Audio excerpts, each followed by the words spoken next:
Hello, Anonymous Light. This is Snoink. So this is your first story, and usually you like poetry, so I'll try to get some tips for poetry or not tips on how to convert from stories to poetry, because they are a little bit different, but not so much different that it's impossible. So there we go. And as I was reading this, I have a couple of grammatical things I've put down for it. Really, it's not grammatically right in some places. It's totally confusing on which character is which. So you're going to want to check out the dialogue rules that I posted out, and you're going to want to capitalize your I's and actually put punctuation there. Otherwise, your story is going to be kind of unpleasant to read, and not a lot of people will want to read it. So, but let's ignore that, or at least ignore that for the video, and I'm going to tell you what I think about your characters. Your poet guy is really out there. He's not very believable.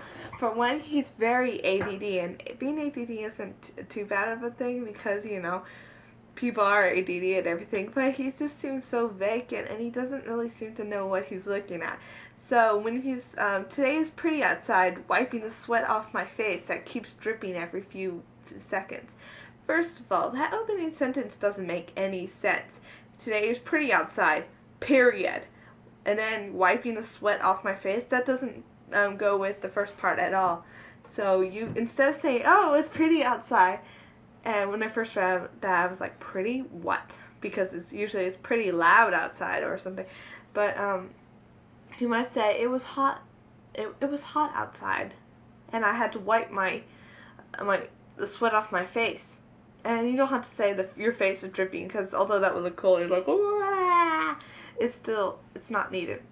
You, as a writer, both as a poet and a story writer, you want to make sure that you don't over-describe anything, and that goes with over-description. For story writing especially, you do not want to use extra words, because you only, if you make it too long, nobody's going to want to read it, especially for the first sentence. First sentence should be catchy and sort of short.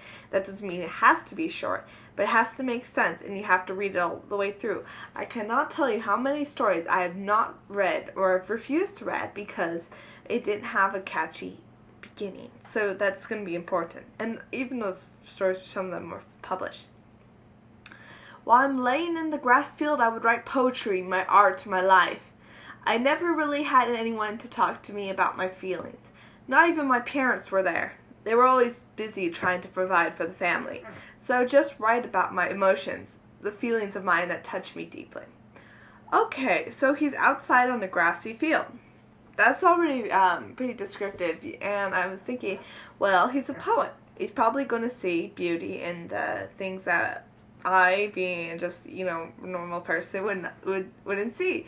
And because of a poet, I expect, him to notice things and to, see the birds or the dandelions or whatever. It's just that sort of thing.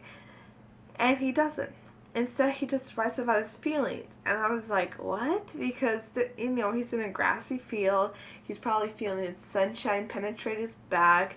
He's probably dripping everywhere, or thinking, maybe I should move to the shade instead. So he's in this very hot, uncomfortable place, and he's just writing poetry. And that doesn't really make any sense. I mean, if I were outside writing poetry, either I'd be too lazy to move, because I was getting all hot, and my pen wouldn't be able to stick with my pen would be slipping out of my hand grasp because it's that sweaty, or I'd be too lazy to move, or something like that. It just doesn't make sense. He's in a very uncomfortable place, and the only thing he's writing about is his feelings. So, why he's not writing about his other feelings, the things he's actually feeling, which is his sweat and everything. So I thought that was kind of interesting. I don't really see how it matches up. If you have to, for some research, just go into a grassy field and actually try to write write about your feelings when it's all hot and everything. You'll probably find that you can't do it because it's just too hot, and it just won't work. So think about that. Next of all, you talk about his parents, and then you say that his father's gone in the next, couple paragraphs. And I looked at that and went, what? Because, it doesn't make sense. And everything everything you do in the story has to be continuous. You have to go from there to there to there to there to there, and there can be some loose ends, but the more loose ends you have, the more unprofessional it looks. So you don't want to have loose ends. So if you have to, if you talk about your parents and then you talk about your father, you're gonna have to explain who the other father that you talked about in the first paragraph was, because it doesn't make sense. So then you talk about.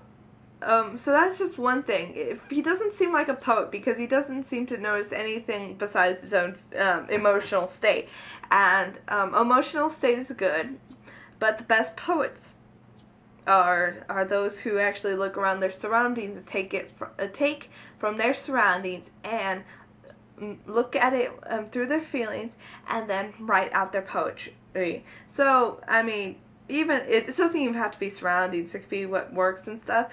Actual other written works. There's lots of good poetry out there that's been based off historical events, and it's not. In fact, a lot of poetry is not based on your feelings completely. It has some sort of artistry that's involved with it, and yeah, it's not about the person's feelings at all. So when I find out that this person just got accepted to a Poets Academy, I'm like, oh god, yeah, right. And maybe that's just me being a obnoxious story writer and everything, but that's the thought I'm getting. It just, to me, it's impossible. If he wants to be a good poet, he has to prove it to me.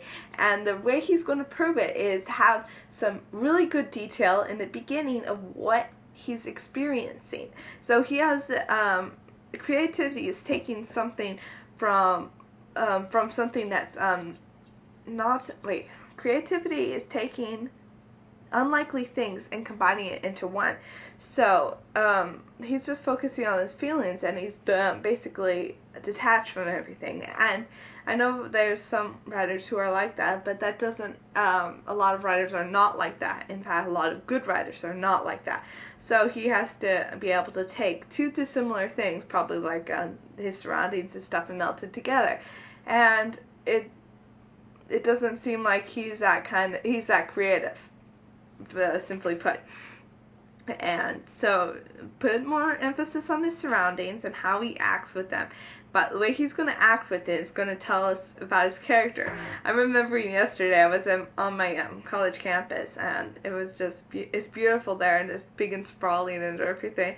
And I settled down, and I had to move because it was too hot, and I was trying to do some math homework.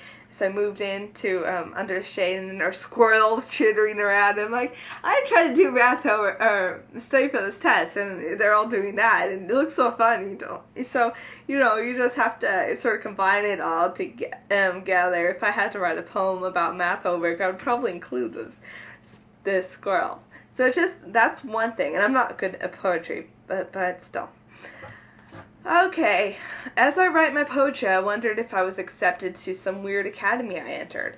First of all, it's not weird. If you actually try to get into that academy, if you try to apply for college or prep school or anything, that's not just some weird academy. You know what it is. You want to be there. Because they're going to look at your SAT scores and whether you have a foreign language and everything like that, and really it's hard to get in. So it's not just I'm randomly entering some academy. It's not that at all, and you actually have to work your ass off for it. So as a college student, I was like, yeah, right. I've worked to get into several of these schools, and I did get into a couple of schools. But it's not just, I'm going to send a letter and then hope that I will get accepted. That's just too weird. It's like it's even weirder than Hogwarts, because at least in Hogwarts they evaluate you and make sure that you're the one they want. So, whatever. It doesn't make sense.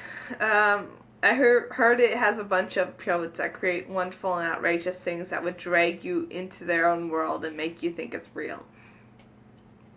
Again, this might be right, but it doesn't seem like it would be right. I'm going to stop now because I'm running out of time, but there will be a part 2.